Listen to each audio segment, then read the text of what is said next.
I still remember the sound of her tears hitting the receipt paper. It was a Tuesday evening in November, and the rain was tapping against the diner windows like tiny fingers asking to come in. I had just left a $10 tip on a $12 meal, thinking nothing of it.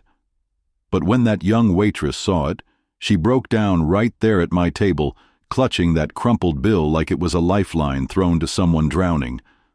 I'm 73 years old now, and I've seen a lot of tears in my lifetime. Happy tears at weddings, sad tears at funerals.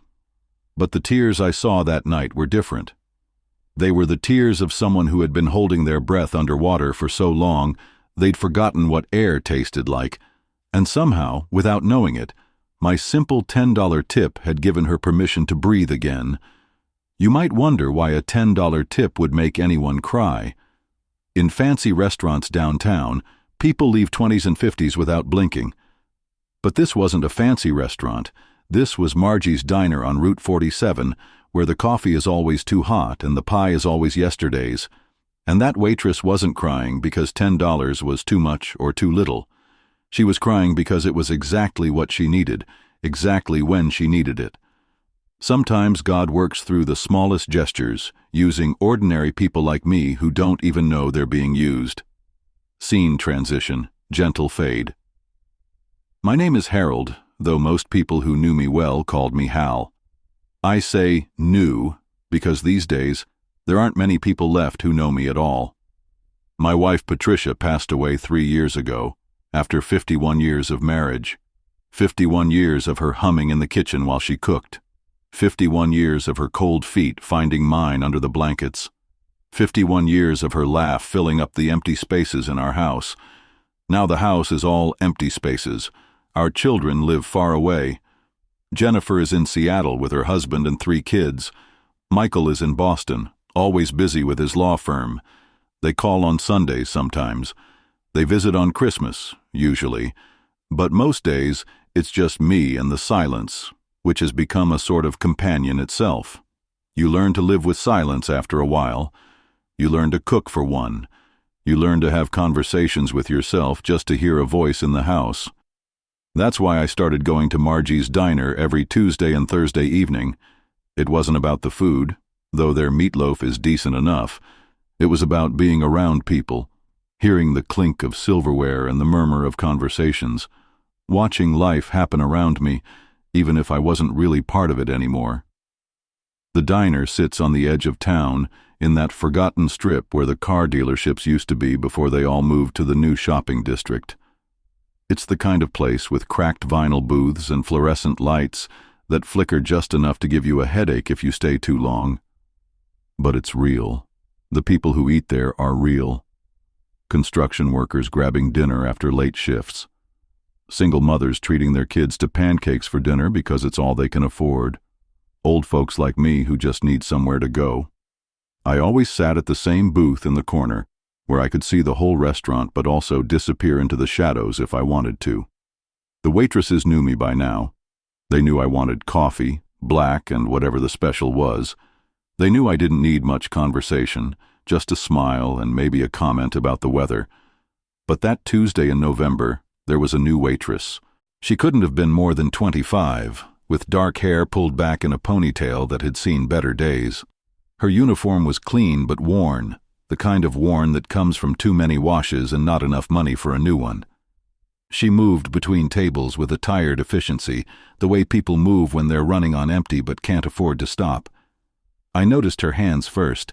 They shook slightly when she poured coffee, not from nervousness, but from exhaustion. The kind of exhaustion that lives in your bones. I recognized it because I'd seen it in Patricia's hands during those last months, when the cancer was winning, but she kept trying to fold laundry and make dinner anyway. "Evening, sir. I'm Sarah. I'll be taking care of you tonight." Her smile was professional but thin, like butter scraped over too much bread. "Coffee?" I nodded. "Black, please. And I'll have the special." She wrote it down without asking what the special was. Good. She was learning the rhythm of the place already. As she turned to go, I noticed the edge of a tattoo peeking out from under her collar. It looked like a child's name in cursive script. The diner was quieter than usual that night. Just me, a trucker reading a newspaper at the counter, and a young couple sharing a piece of pie in the booth across from mine. The rain had started about an hour earlier, one of those cold November rains that makes you grateful for indoor spaces, even if they're nothing special. Sarah brought my meatloaf and mashed potatoes without fanfare. "Can I get you anything else?" "This is fine, thank you." She moved on to check on the young couple, and I ate my dinner slowly, the way lonely people do when they're trying to make the evening last. The meatloaf was the same as always, not bad, not good, just sustaining. The mashed potatoes had that instant quality to them, but covered in enough gravy, they did the job. I watched Sarah work as I ate. There was something about her that reminded me of Patricia when we were first married. Not in looks. Patricia had been blonde and tall, while Sarah was dark-haired and petite. But in the way she carried herself. That same determination to keep going even when life was heavy. That same quiet dignity in the face of difficulty. She refilled the trucker's coffee 3 times without being asked. She boxed up the leftover pie for the young couple with a smile that almost reached her eyes. She wiped down empty tables with careful attention, as if the formica surfaces were made of marble. But I also noticed the way she kept checking her phone, quick glances that she tried to hide, the way her shoulders would tense each time it buzzed, the way she counted her tips after each table, doing quick math in her head. I'd been a high school math teacher for 40 years before I retired. You learn to read people when you spend that long watching teenagers try to hide their phones under their desks. Sarah was hiding something too, or more accurately, she was carrying something, a weight that was getting heavier as the night went on.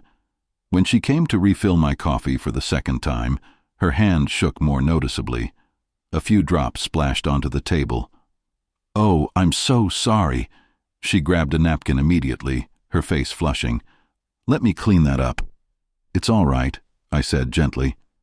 "Just a few drops, no harm done." She cleaned it anyway, apologizing again. Up close, I could see the dark circles under her eyes that her makeup couldn't quite hide. The way her uniform hung a little too loose, like she'd lost weight recently. The small hole in her shoe that she'd colored in with black marker. "Long shift?" I asked. She paused, seeming surprised that I'd spoken beyond our transaction. "Since 11 this morning. But it's okay. I'm grateful for the hours." 11 in the morning. It was now past 7 in the evening, 8 hours on her feet, and who knew how much longer she had to go. "That's a long day," I said. She shrugged, that universal gesture of someone who's learned not to complain. "Gotta do what you gotta do, right?" Then her phone buzzed again. She glanced at it, and something in her face crumbled for just a second before she pulled it back together. "Sorry. I'll let you finish your meal in peace." I finished my meatloaf slowly, watching the rain create rivers on the window. The young couple left, huddled together under a shared umbrella. The trucker paid his bill and headed back out into the night, his big rig waiting in the parking lot like a patient animal. That left just me and Sarah in the dining room. I could hear the cook in the back, the clatter of dishes being washed. The radio playing oldies too softly to really make out the words. The rain had picked up, drumming harder against the windows. Sarah was standing behind the counter now, her phone in her hand. She wasn't trying to hide it anymore. I watched her type something, delete it, type again.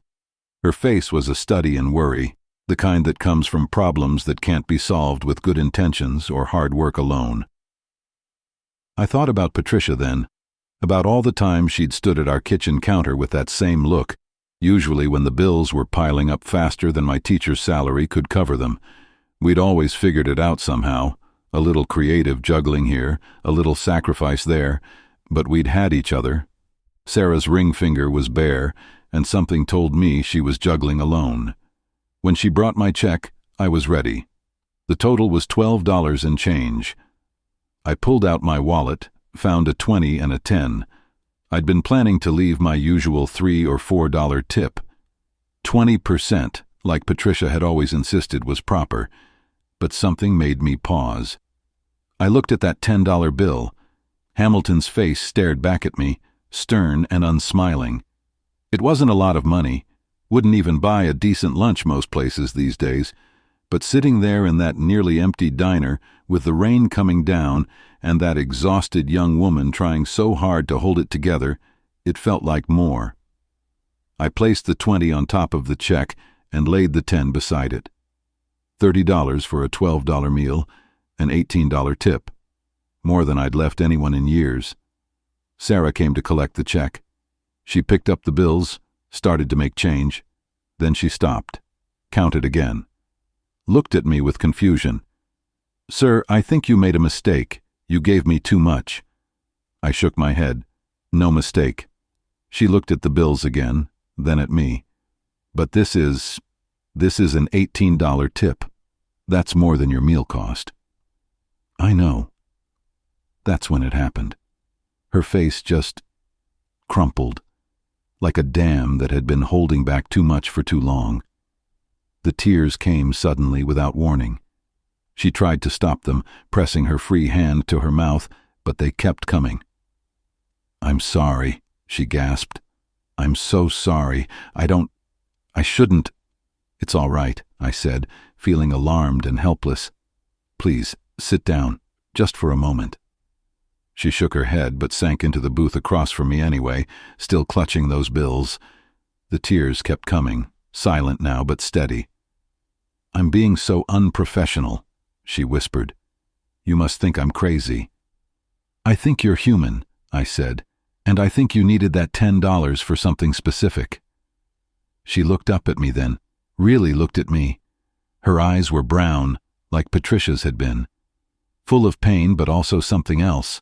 Surprise, maybe, or recognition. "How did you know?" I didn't, of course. I'd just been an old man leaving a bigger tip than usual.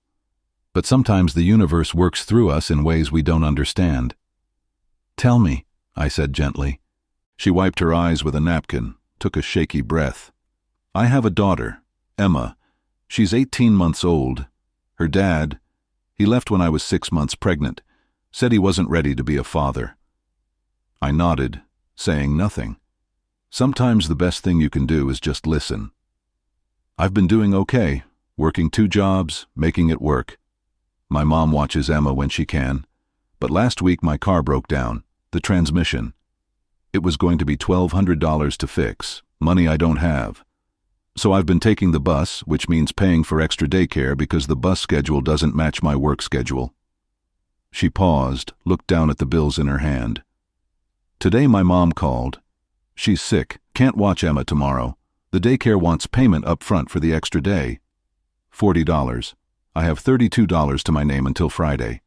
I've been trying to figure out all night how to make $32 stretch to cover $40 for daycare, plus bus fare, plus..." Her voice broke. "Plus milk. Emma's almost out of milk. A gallon costs $8 at the store near my apartment. I was going to have to choose. Daycare so I could work, or milk so she could eat. I couldn't figure out how to do both." She looked at the $10 bill again. "This means I can do both. This $10 means my baby can have milk tonight and I can still go to work tomorrow." The weight of that hit me like a physical thing. $10. The price of a movie ticket. Less than I'd spend on a hardcover book without thinking twice. But to her, right now, it was everything. "I'm glad I could help," I said, though help seemed like too big a word for such a small gesture. "You don't understand," she said, fresh tears starting. "I've been praying all day, just asking for a sign that things would be okay, that I wasn't failing my daughter, that somehow, some way, it would work out." She held up the $10 bill. "This is exactly what I needed. Exactly. Not $9, not 11, 10. It's like someone was listening," I finished. She nodded, unable to speak. We sat there for a moment, the rain providing a curtain of privacy around us. I thought about all the times in my life when Patricia and I had been down to counting pennies. The time the furnace died in January, and we didn't know how we'd pay for repairs. The time Jennifer needed surgery and our insurance wouldn't cover all of it. The time Michael's college tuition was due and my paycheck was a week away. Somehow it had always worked out. A tax refund would arrive unexpectedly. A parent would offer to help without being asked. A second job would materialize just when we needed it. Patricia always said God provided, usually through other people. "Can I ask you something?" Sarah said, interrupting my thoughts. "Of course. Why did you leave such a big tip, really?" I thought about how to answer that. The truth was I didn't know. It had just felt right. "My wife died 3 years ago," I heard myself saying. "Cancer. She was the love of my life, 51 years together." Sarah's face softened. "I'm so sorry." "She was a waitress when I met her," I continued, "working at a diner not too different from this one. I was a young teacher, barely making ends meet, but every Friday I'd go to her diner and order coffee and pie, because it meant I could see her." I smiled at the memory. One day I didn't have enough money for both the pie and a tip. I was mortified. But Patricia, that was her name, she brought me the pie anyway, said it was on the house, found out later she paid for it herself. That was kind of her. That's who she was, always giving even when she didn't have much to give. We got married 6 months later, built a life together, raised 2 kids, taught hundreds of students, and through it all she never forgot what it was like to need kindness from strangers. I looked at Sarah. She would have liked you, would have seen herself in you, working hard, taking care of your baby, doing whatever it takes. Sarah had stopped crying now, but her eyes were still bright with emotion. "Your wife sounds like she was a special person." She was. And you know what she always told me? She said kindness was like a pebble thrown in a pond. You never know how far the ripples will go. I stood up then, my old knees protesting. "You take care of that baby girl, and yourself too. Things will get better." "Wait," Sarah said, standing too. "I don't even know your name." "Harold," I said, "but most people call me Hal." "Thank you, Hal. Not just for the money, for seeing me, for caring. You have no idea what that means." But I did know, because I remembered what it was like to be seen when Patricia first smiled at me across that diner counter all those years ago. I left then, stepping out into the November rain. It was cold, but I didn't mind. I sat in my car for a moment, watching through the window as Sarah cleared my table. She was moving differently now, lighter somehow. The weight she'd been carrying hadn't disappeared, but maybe it was a little easier to bear. That was 6 months ago. I still go to Margie's diner every Tuesday and Thursday. Sarah's still there, but things have changed. She got promoted to shift manager. Her car is fixed now. I see it in the parking lot, an old Honda with a car seat in the back. She smiles more, real smiles that reach her eyes. Last week, she brought Emma in during her break, a beautiful little girl with her mother's dark hair and a laugh that fills up a room. Sarah introduced me to her, this tiny person who had needed milk that November night. "Emma, this is Mr. Hal," she said. "He's Mommy's friend." Emma waved at me with a chubby little hand, then offered me her toy elephant. I pretended to make it dance on the table, and she giggled like it was the funniest thing in the world. Such a simple moment, but it made my heart feel fuller than it had in years. Sarah told me she's taking night classes now. Business management. She wants to open her own restaurant someday, a place where single parents can bring their kids and not feel rushed or judged. A place where the staff understands that sometimes you're counting every penny, and that's okay. "I want to pay it forward," she told me, "like you did for me. But here's the thing, I didn't do anything special. I left a $10 tip, that's all. The special part was that it came at exactly the right moment when she needed exactly that amount." I've thought about that a lot these past months. About how many times in my life I might have walked past someone who needed just a small kindness, a little help, and I didn't notice. Patricia would have said I was exactly where I was supposed to be that night. She believed in that sort of thing, divine appointments, she called them. Moments when God uses ordinary people to answer someone's prayers. I was never as sure about it as she was. But that night in the diner, seeing Sarah's tears, hearing her story, I understood what Patricia meant. We never know what battles people are fighting. That waitress who seems distracted might be worried about a sick child. That cashier who moves too slowly might be working their third job of the day. That person who cuts you off in traffic might be rushing to the hospital. We're all carrying something. We're all just trying to make it through. I've started paying more attention now, not just at the diner, but everywhere. The grocery store clerk who looks tired, the bus driver who seems stressed, the mail carrier who walks a little slower than usual. I try to see them, really see them. Sometimes that means a bigger tip. Sometimes it's just a genuine smile or a kind word. Sometimes it's simply being patient when they make a mistake. Last month I was at the grocery store when the young man bagging my groceries dropped a jar of sauce. It shattered everywhere, red sauce spreading across the white floor like spilled paint. He looked terrified, started apologizing frantically. The manager was coming over, face stern. "It's my fault," I said loudly. "I knocked it out of his hands. Clumsy of me. I'll pay for it, of course." The manager's face softened. The young man looked at me with grateful confusion. Later, as he helped me to my car, he thanked me. "I'm on probation," he admitted. "One more mistake and I'm fired. I need this job. My mom's sick, and I'm helping with her medical bills." $20 for a jar of sauce I didn't break, but worth it to keep someone employed who needed to be. Patricia would have done the same thing. I think about that November night often, about how $10 changed everything for Sarah and Emma. But it changed something for me, too. For 3 years after Patricia died, I'd been going through the motions, eating, sleeping, existing, but not really living, not really connected to the world around me. That night reminded me that I'm still here for a reason, maybe not a big, grand reason, maybe just to leave $10 tips when someone needs them, to cover for dropped sauce jars, to make toy elephants dance for toddlers, small things. But Patricia always said the small things add up to a life. Sarah doesn't know this, but she saved me too that night. Her tears, her story, her gratitude, they woke something up in me that had been sleeping since Patricia left. The part that knows how to care, the part that sees people as more than just background characters in my own lonely story. There's a verse Patricia loved from the Bible. "Do not forget to entertain strangers, for by so doing, some have unwittingly entertained angels." She always took it to mean that we should treat everyone with kindness because we never know who might be a messenger from God. But I think maybe it works the other way too.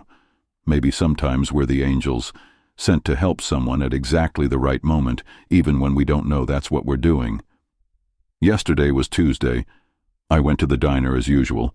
Sarah was there, training a new waitress, another young woman who looked tired and overwhelmed. I watched Sarah show her the ropes with patience and kindness, remembering her own difficult days. When the new waitress brought my coffee, her hands shook a little. She spilled some on the table, just like Sarah had that night 6 months ago. "I'm so sorry," she said, face flushing. "It's all right," I said, echoing my words from that November evening. "Just a few drops. No harm done." Sarah caught my eye from across the diner and smiled. We both knew this dance. We'd both been part of it before. When I left that night, I made sure to leave a good tip for the new waitress. Not $10. That was Sarah's miracle, not hers. But enough to maybe ease whatever burden she was carrying. Enough to let her know someone saw her, appreciated her effort.